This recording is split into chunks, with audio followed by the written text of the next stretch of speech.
Example 2. Solve algebraically. 3x cubed less than negative 15x squared. My first step is to get all the terms on the left and get a 0 on the right side of the inequality. So I'm going to add 15x squared to both sides.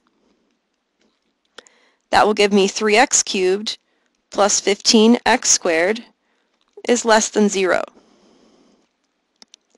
So I can identify the function f of x that we'll be evaluating is 3x cubed plus 15x squared. So in this problem, I'm solving the inequality f of x less than 0. So that means we're looking for regions where the graph would fall below the x-axis. So when we make our sign chart, we're looking for negative regions of that sign chart. So we want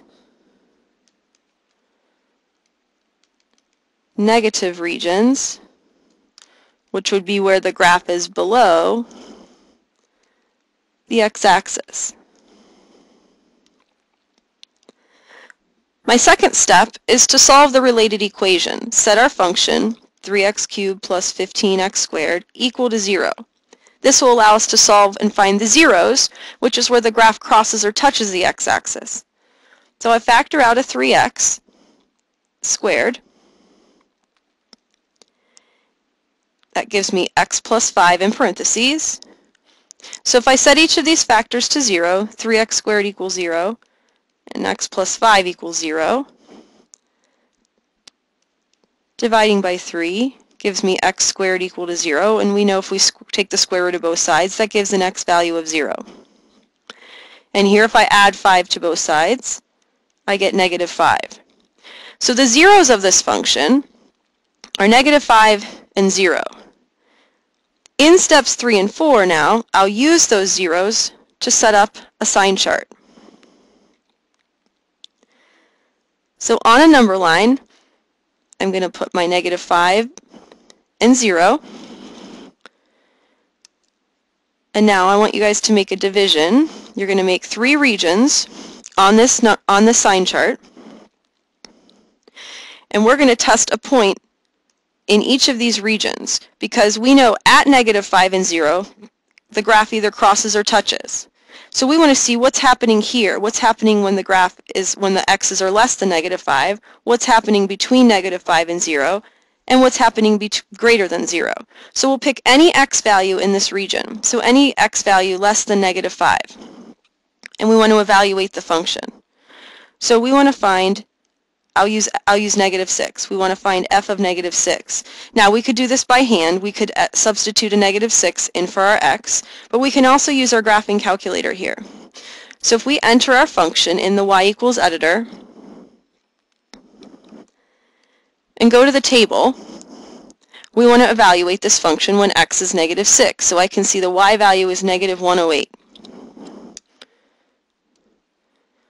So we want to list that. That's part of the work that we're showing, the algebraic work to solve this inequality. So that means in this region, the y values are negative, which means the graph would fall below the x-axis. So this is going to be part of our solution. This region does satisfy this inequality. Now let's test the middle region. We need to pick an x value between negative 5 and 0. So I will choose negative 4. So I want to find f of negative 4. So again, we could substitute negative 4 in for the x's here by hand, or we could use the calculator. And I go down here where x is negative 4, and I can see my value of my function is 48. So we need to record that on the sign chart. So that means anywhere we go in this region, the graph's going to be, the y values are positive, so the graph would be above the x-axis. So this is not part of our solution. Then we have one more region to test where the x values are greater than 0. So I'll pick a 1. So I'll find f of 1. And going back to our table, I can see that f of 1 is 18. So I'll record that on the sign chart. So that means anywhere we go in this region, the graph's going to be above the x-axis. The y values would be positive. So this is also not part of our solution. So the solution to our inequality is only this region. So we'll shade it right here on the number line. You can shade it. And because it's a strict inequality, strictly less than 0, I use a parenthesis as the boundary. So then finally, in interval notation, my solution is negative infinity to negative 5. Since I already have the function entered into the calculator, we can verify the graph easily. So here is our graph of our function, 3x cubed plus 15x squared. So we can see that this graph clearly falls below the x-axis from negative infinity to negative 5, and everywhere else it's above or just touching.